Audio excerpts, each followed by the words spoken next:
بسم اللہ الرحمن الرحیم الحمد للہ رب العالمین والصلاة والسلام علی رسولہ الکریم وعلی آلہ واصحابہ اجمعین وعلی کل من تبعہم بإحسان الی یوم الدین. اما بعد، بزرگان محترم اور برادران عزیز، السلام علیکم ورحمۃ اللہ وبرکاتہ. انا انزلناہ فی لیلۃ القدر، ہم نے یہ قرآن لیلۃ القدر میں نازل کیا. وما انزلنا علی العبد یوم الجمعان یوم الفرقان یوم التقى الجمعان، ہم نے اپنے پروردگار اپنے بندے پر یہ قرآن نازل کیا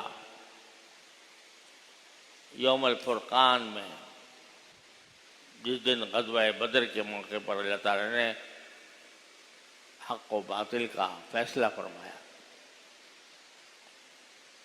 اور اللہ جل جلالہ نے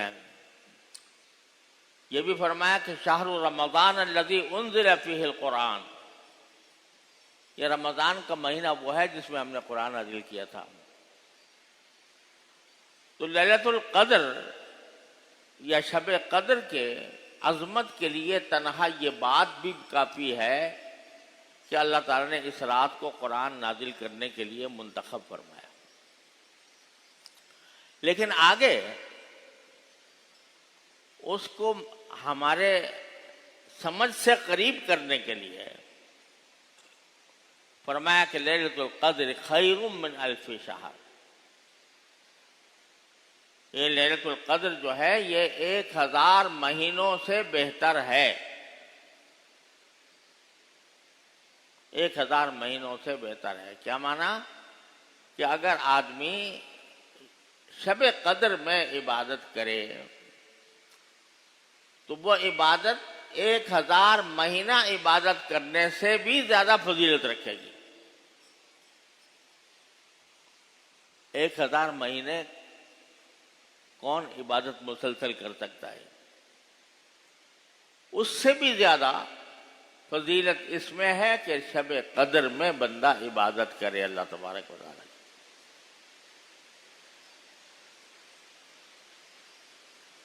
اور بعض روایتوں میں یہ آتا ہے کہ جو پچھلی امتیں گزری ہیں ان میں سے بہت سے انبیاء کرام کی امتوں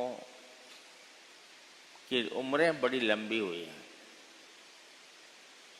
حضرت نوح علیہ السلام کے بارے میں قرآن نے خود فرمایا کہ لبث فیہم 1000 سنۃ الا 50 عاما، کہ آپ 950 سال کی عمر پائی حضرت نوح علیہ السلام نے. تو بعض روایتوں میں ہے کہ نبی کریم سرور دو عالم صلی اللہ علیہ وسلم کو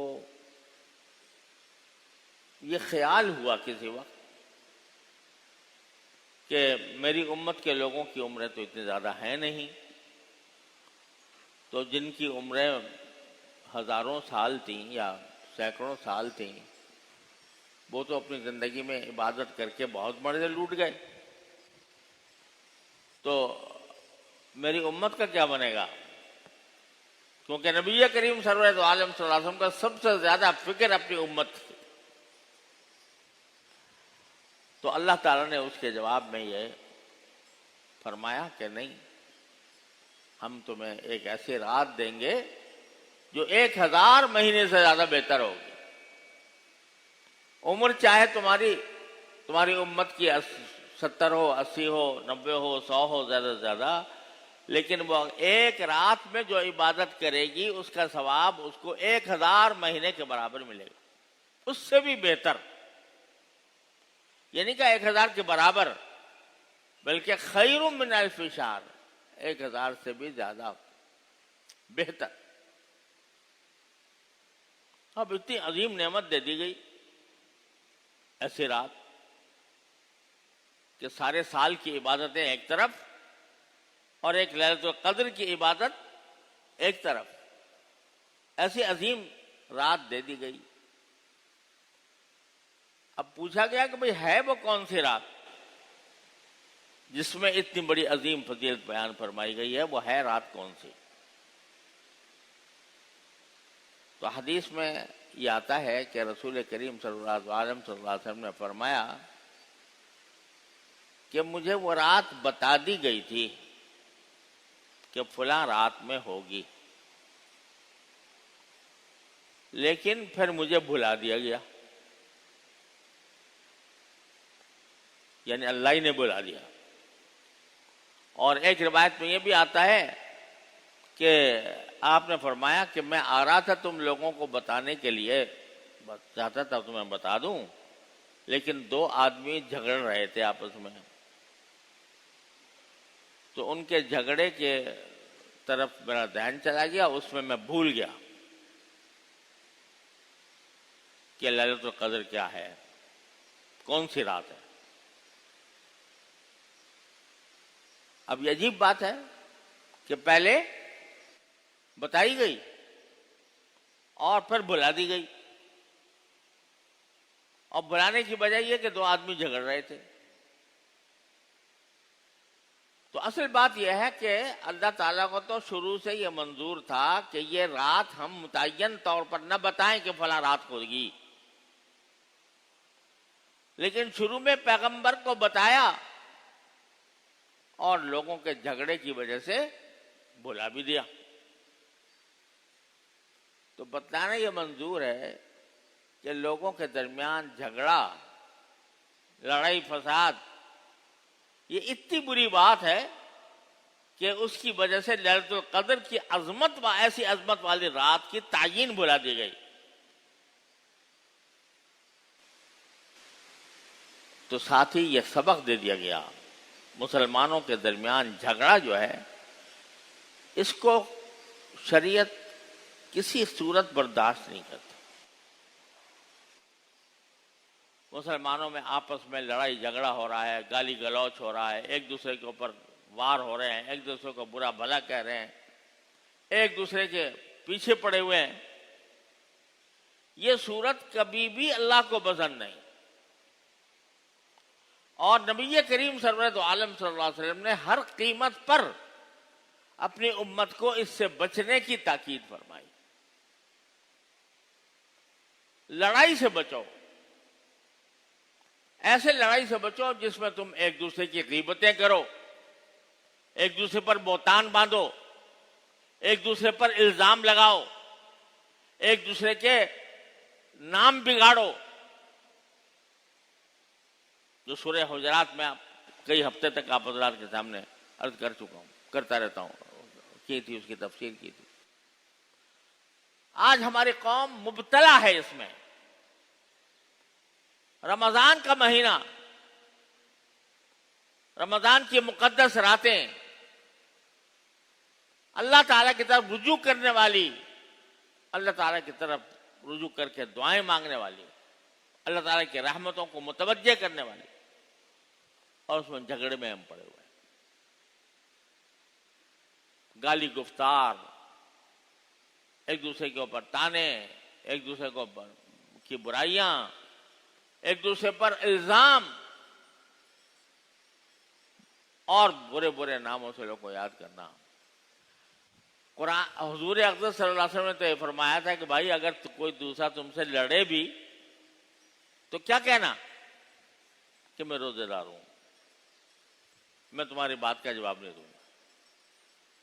لیکن یہاں بات کا جواب، اللہ اکبر، ایک آدمی ایک بات کہے تو اس سے 10 گنی بات دوسرا جواب دے دے اس کا۔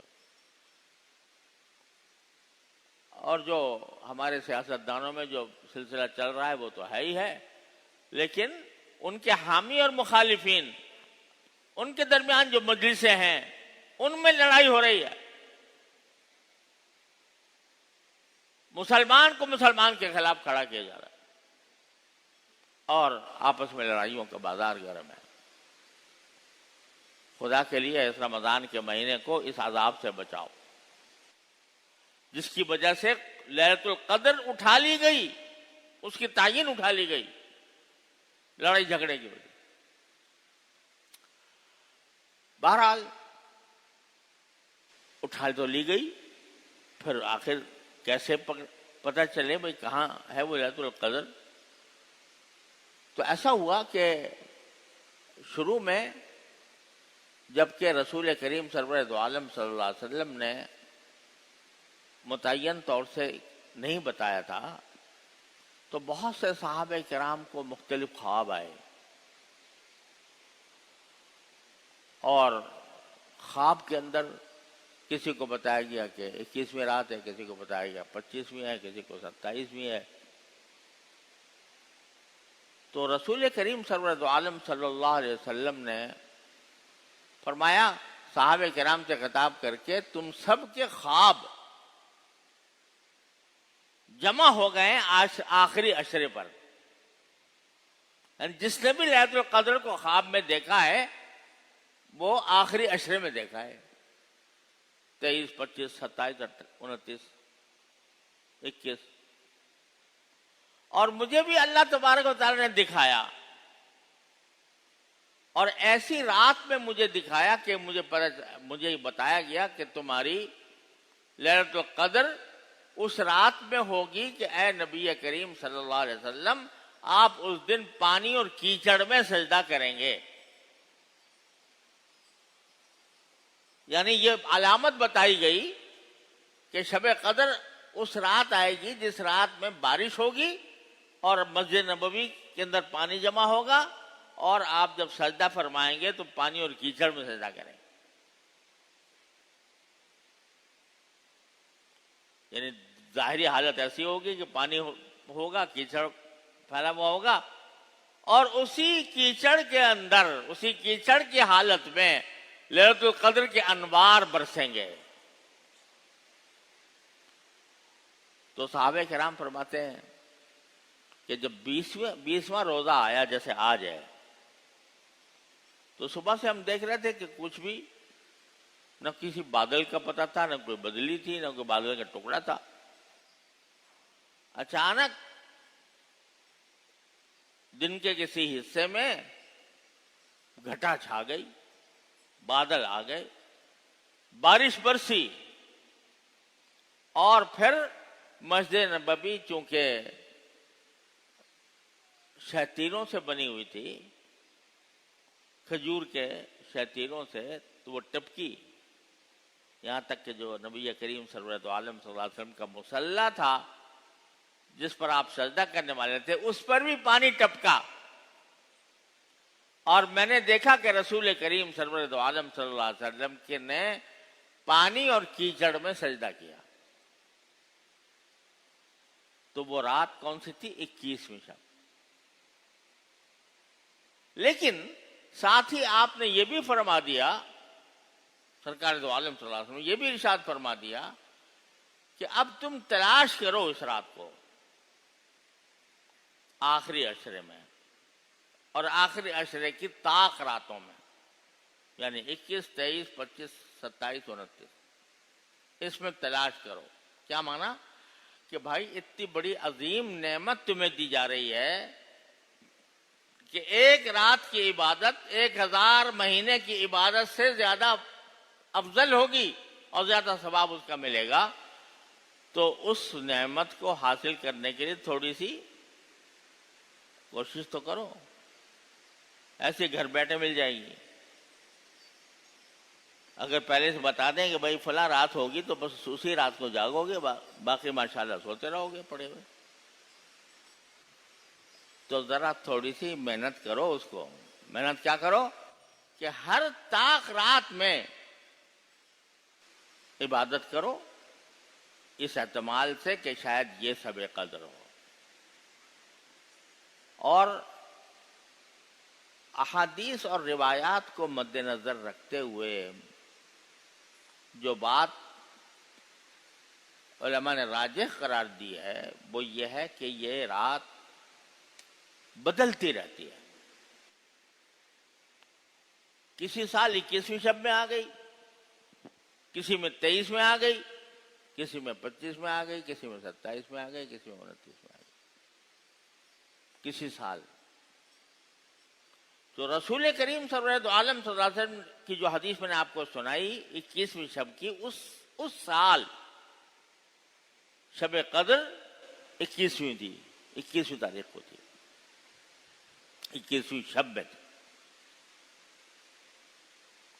لیکن بعد میں بدل بھی سکتی ہے۔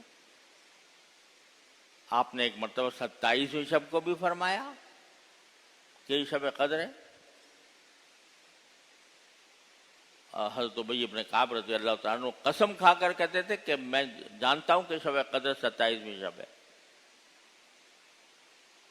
تو کسی شب میں آپ نے اس کے بارے میں فرمایا۔ حاصل کیا نکلا کہ ہے تو ایک رات، مگر اس کی فضیلت حاصل کرنے کے لیے تم 5 راتوں میں جاگ کے کوشش کرو۔ 5 راتوں میں جاگو گے تو کیا ہوگا؟ اسی میں کوئی نہ کوئی شب قدر ہوگی اور اس کی فضیلت حاصل ہوگی۔ چنانچہ یہی امت کا معمول رہا ہے کہ وہ ان 5 راتوں میں اہتمام کرتی ہے، جتنا ہو سکے جاگنے کا، اللہ تعالیٰ کی عبادت کرنے کا، تاکہ شب قدر کی فضیلت حاصل ہو جائے۔ اور یہ بھی سمجھ لیں کہ آدمی جس جگہ موجود ہے، جس ملک میں ہے، جس فضا میں ہے، جس افق پر ہے، اس افق کے لحاظ سے جو 21ویں رات ہوگی یا 23ویں ہوگی یا 25ویں ہوگی یا 27ویں ہوگی، اس کا اعتبار ہے۔ اب مثلا سعودی عرب میں 21ویں شب گزشتہ رات ہو گئی تو وہاں اسی کا اعتبار تھا، اور ہمارے ہاں 21ویں شب آ جانے والی ہے رات کو انشاءاللہ، تو ہمارے لحاظ سے یہ 21ویں شب ہے۔ تو اس کو آدمی اپنی عبادت میں خرچ کرے۔ ان 5 راتوں کا سوال ہے، معاملہ ہے صرف۔ اللہ میں 10 راتیں بھی نہیں کہیں، ایک 10 میں تلاش کرو۔ آخری عشرہ ہے، رمضان کا عطر ہے، سارا 10 کی 10 راتیں جاگ کر اللہ کی عبادت کرو تو تمہیں شب قدر مل جائے گی۔ یہ بھی نہیں کہا، اس کو بھی آدھا کر دیا، 5 راتوں، اور اس کے لیے ایک عظیم سنت اللہ تعالیٰ نے مقرر فرما دی اعتکاف کی،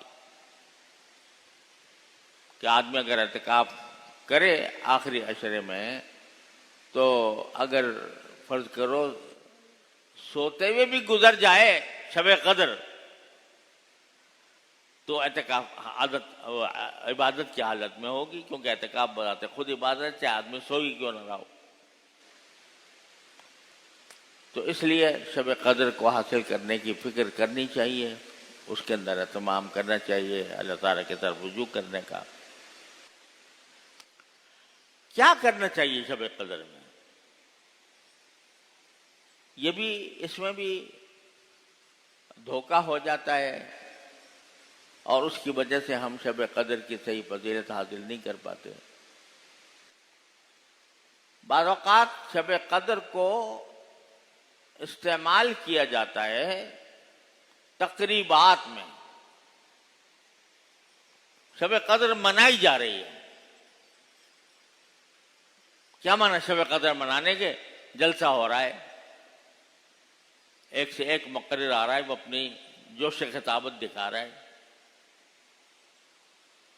اور دعوتیں ہو رہی ہیں، دیگیں پک رہی ہیں، اور دیگوں کو تقسیم کرنے کا انتظام ہو رہا ہے۔ ساری رات اسی میں گزر گئی کہ شامیانہ کہاں لگائیں اور یہ دیگیں کہاں لگائیں اور کھانا کیسے تقسیم کریں، ساری رات اسی میں گزار دی۔ جلسہ ہو رہا ہے، تقریریں ہو رہی ہیں، بعض کہے جا رہے ہیں، قصے سنائے جا رہے ہیں، تو رات اسی میں گزار دی۔ یہ کوئی طریقہ شب قدر منانے کا نہیں ہے. کہیں صحابہ حضور اقدس صلی اللہ علیہ وسلم سے، صحابہ کرام سے یہ منقول نہیں ہے کہ کوئی جلسہ کیا گیا ہو، کوئی بات کہا گیا ہو، یا کوئی کھانے پکائے گئے ہوں. ایسا کہیں نہیں. اس میں اچھا تو یہ ہے کہ آدمی اپنے گھر میں، اپنے کمرے میں، اپنی خلوت میں، تنہائی میں اللہ تعالیٰ سے کی عبادت کرے. کوئی مجمع نہیں، تنہائی میں گھر میں عبادت کرے اللہ تبارک و تعالیٰ کی، اس طرح کہ وہ ہو اور اس کا اللہ ہو، تیسرا کوئی نہ ہو بھی. اس میں عبادت کرے، نوافل پڑھے لمبی لمبی صورتوں کے ساتھ، جتنی صورتیں اگر لمبی یاد ہیں تو لمبی صورتوں کے ساتھ، نہیں ہے تو جتنی بھی یاد ہے، اور لمبے رکوع، لمبے سجدے اللہ تعالیٰ کے حضور حاضر ہو کر اپنا اس کے ساتھ تعلق اس طرح قائم کرے. ساری دنیا سے منہ موڑ کر اللہ تعالیٰ کی طرف متوجہ ہو جائے. اپنے گھر میں جتنی نفلیں پڑھ سکتا ہو نفلیں پڑھ لے، جتنے قرآن کریم کی تلاوت کر سکتا ہو تلاوت کر لے، جتنا ذکر کر سکتا ہو اتنا ذکر. سبحان اللہ والحمد للہ ولا الہ الا اللہ واللہ اکبر ولا حول ولا قوة الا باللہ العلی العظیم. تیسرا کلمہ. چوتھا کلمہ لا الہ الا اللہ وحدہ لا شریک لہ لہ الملک ولہ الحمد وہو علی کل شیء قدیر. جو ذکر، درود شریف، اس میں وقت گزارے، راتیں اس میں گزارے. تو اس یہ ہے اصل. کوئی خاص طریقہ اللہ نے نہیں بتایا، یہ بھی سمجھ لو. یہ لوگ کہتے ہیں شب قدر کی نماز، اس کی کچھ اور کیفیات ہیں، اس میں فلاں رکعت پڑھی، فلاں کتاب رکعت سورت پڑھی جائے گی، فلاں رکعت میں فلاں سورت پڑھی جائے گی، وغیرہ وغیرہ. یہ کچھ نہیں ہے، بے اصل ہے. کوئی خاص طریقہ نہیں. جو عام نماز پڑھنے کا طریقہ ہے وہی بس شب قدر میں نماز پڑھنے کا طریقہ ہے، اور کچھ نہیں. آج کل میری طرف منسوب کر کے ایک وظیفہ چل رہا ہے کہ تیسرے جمعے میں نے یہ کہا ہے کہ تیسرے جمعے کے اندر خاص طریقے سے وظیفہ پڑھا جائے تو بڑا فائدہ ہوتا ہے. مجھے میرے فرشتوں کو بھی پتہ نہیں، تو مجھے نہیں معلوم، اور وہ میری طرف منسوب کر کے ہو رہا ہے کہ جی انہوں نے بڑا تیسرا جمعہ کا خاص طور، آج تیسرا جمعہ ہے نا رمضان کا، تو کم از کم میرے علم میں تو ہے نہیں بھائی کہ ایسا کوئی خاص وظیفہ بتایا گیا ہو اللہ تعالیٰ کی طرف سے کہ تیسرے جمعہ میں یہ کام کرنا چاہیے. نہ حدیث میں کہیں پڑھا ہم نے، نہ کسی صحابی کا عمل دیکھا، نہ کسی بزرگ کا قول دیکھا. کوئی وظیفہ ہے، آج کل وظیفوں کے چکر میں لوگ پڑے رہتے ہیں کہ یہ وظیفہ ہوگا تو اس سے ہمارے دنیاوی مقاصد پورے ہوں گے، فلاں نہیں ہوں گے. قرآن کو بھی اور نماز کو بھی دنیاوی مفادات کے ذریعہ بنا لیا. یہ پڑھو گے تو یہ دنیاوی فائدہ ہوگا. ارے بھائی خدا کے لیے نماز کو اور قرآن کو تو خالص کر لو اللہ کے لیے. اس کے لیے تو کر لو کہ جو میں کر رہا ہوں وہ اللہ کے لیے کر رہا ہوں، وہ اس کی رضامندی کے لیے کر رہا ہوں، اس کو خوش کرنے کے لیے، اس کی خوشنودی حاصل کرنے کے لیے کر رہا ہوں. اس میں کوئی دنیا کا مفاد پیش نظر نہیں. اس طرح خالصتاً اخلاص کے ساتھ عبادت، رات اس طرح گزرے. اور حدیث میں رسول کریم صلی اللہ علیہ وسلم کا ارشاد ہے کہ فرض نماز کے علاوہ تمام نمازوں کی فضیلت یہ ہے کہ گھر میں پڑھے آدمی. فرض نماز تو بے شک مسجد میں ضروری ہے جماعت کے ساتھ، وہ ایک شعار ہے دین کی، لیکن جتنی نفلی عبادتیں ہیں ان کے بارے میں افضل یہ ہے، زیادہ ثواب اس میں ہے کہ آدمی اپنے گھر میں کرے۔ البتہ بعض روایتوں سے کتنا پتہ چلتا ہے کہ بعض مرتبہ بعض صحابہ کرام لیلۃ القدر کی تلاش میں دور سے مسجد نبوی آ جایا کرتے تھے۔ کیوں آتے تھے؟ اس لیے کہ دیکھنا چاہتے تھے کہ رسول کریم سرور عالم صلی اللہ علیہ وسلم اس رات میں کیا کر رہے ہیں۔ نیز اس لیے آتے تھے تاکہ وہاں ان کو صحیح طریقے سے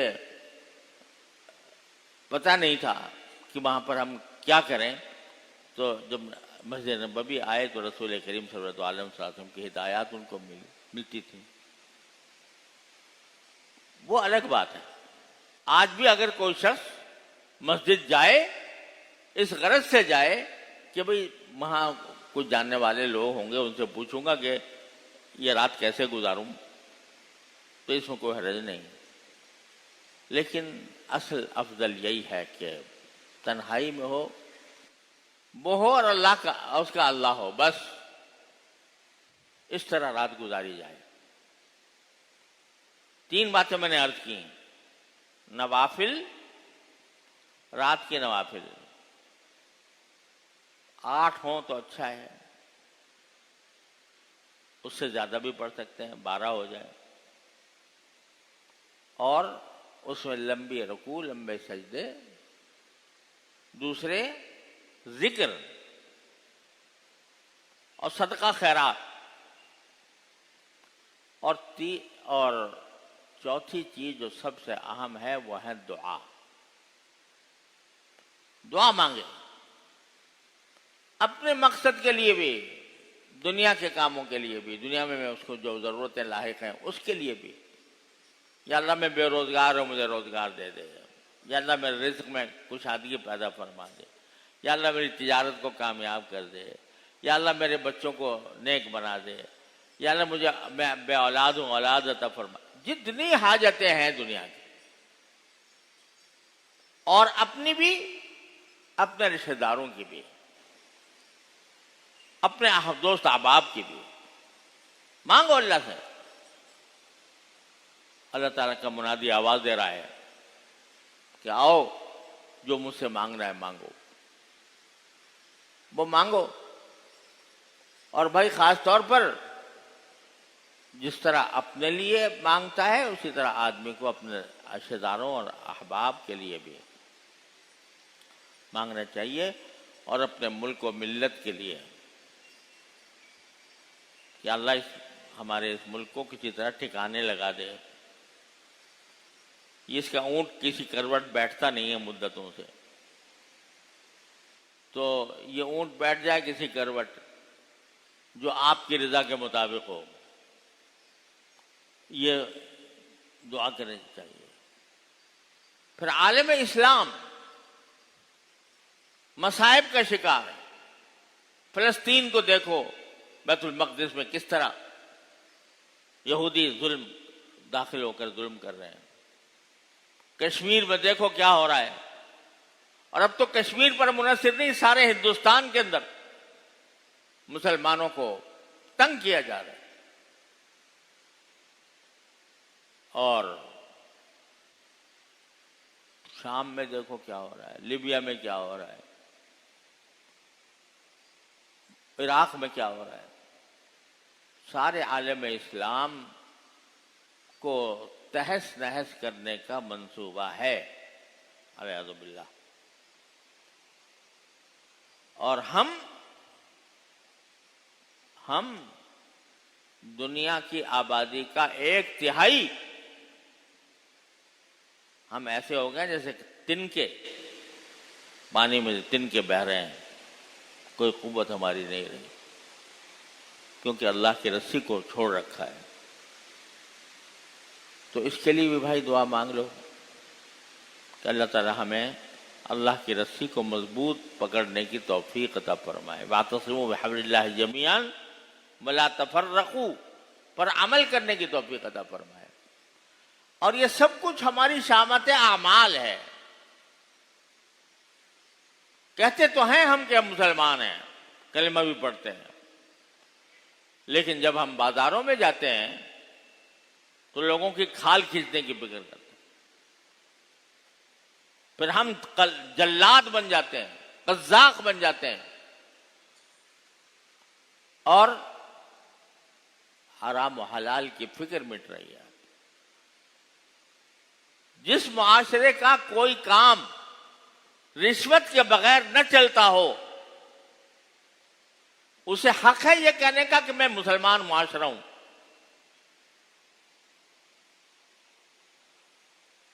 کوئی آدمی ذرا دفتر میں جا کے دیکھے اپنا کام چلانے کے لیے, منہ کھولے بیٹھے ہوئے, حرام کھانے کے لیے منہ کھولے بیٹھے ہیں لوگ جگہ جگہ, ہر دفتر میں. تو پھر کیا ہے کا شکوہ ہے کہ بھئی ہم مسلمان ہونے کے باوجود ذلیل و خوار ہیں؟ پھر کا ہے کا شکوہ ہے کہ دشمن ہم پر مسلط ہے؟ جب خود تمہارا حال یہ ہے, تمہیں حلال حرام کی پرواہ نہیں ہے. تم رمضان کے مہینے میں بھی حرام کے کھانے پر افطار کرتے ہو, رشوتیں لے کر, لوگوں کو دھوکہ دے کر, لوگوں کی کھال کھینچ کر. تو پھر یہ دعا مانگو اللہ ہماری اصلاح کر دے, ہماری زندگی کو حلال زندگی بنا دے, ہمارے رزق کو حلال کر دے,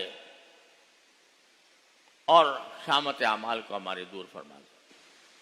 کچھ بعید نہیں, اللہ تعالیٰ کس اللہ والے کی دعا سن لے, ہمارے حالات بدل جائیں, ہمارے دن پھر جائیں.